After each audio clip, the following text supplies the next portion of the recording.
Sheriff Newland is a small-town sheriff.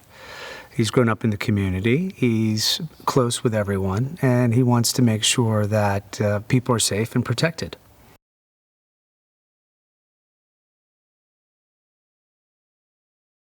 Well, the experience on this has been great. I've had a great time working with Eli and Jeff and everybody, and I've never done it. I haven't done a genre like this in a really long time, so for me it's been really fun.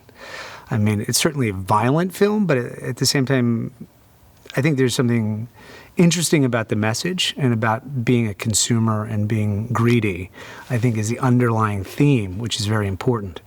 And the violence comes from that, which I think is quite fascinating. And it's been fun with all the actors, you know, and sort of being on the other side of a teen film in the sense of them being in high school, and I'm now the older guy, which has been fun to watch them sort of blossom and come together as a company and as friends. You know, I think that's really special, and that chemistry really makes the film, I think, fun and enjoyable, and gives it the authenticity because of their friendship and their playfulness. And that really is, I think, something that Eli is really good about, creating an environment for people to be free and to have fun. And it's a safe environment. It's a very collaborative, supportive one that I've really enjoyed immensely. And it's gone by so quickly. We've done it, I think, in less than 6 weeks or something like that. So things move very quickly, which is fun.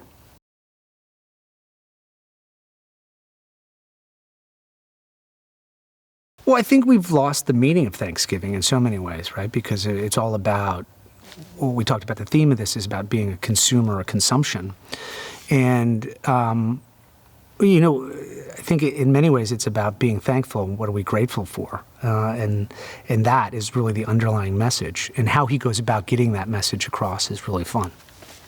So I think people will, as a teenager, it's always fun to go to a genre film or a horror picture because of the communal aspect of it, the anxiety and then the release and the joy in being in a theater where you're not distracted, and as a community, you get to release all your anxiety and fear, and you live through it together, and I think that's the real joy of it.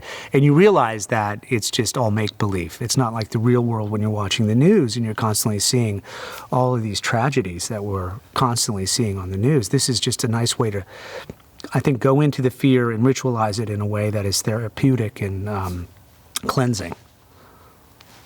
And I'm working on this.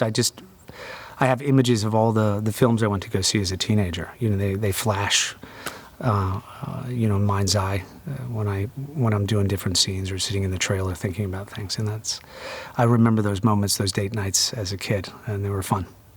And I think there's something nostalgic about this and familiar, but at the same time very modern and innovative as well, and certainly gory.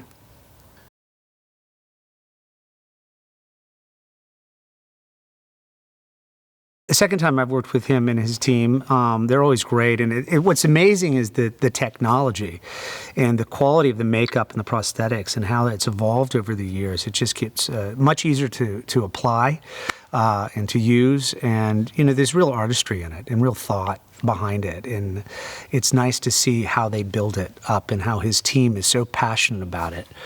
From being on this side of it and not being in the audience, it's really been a fun process.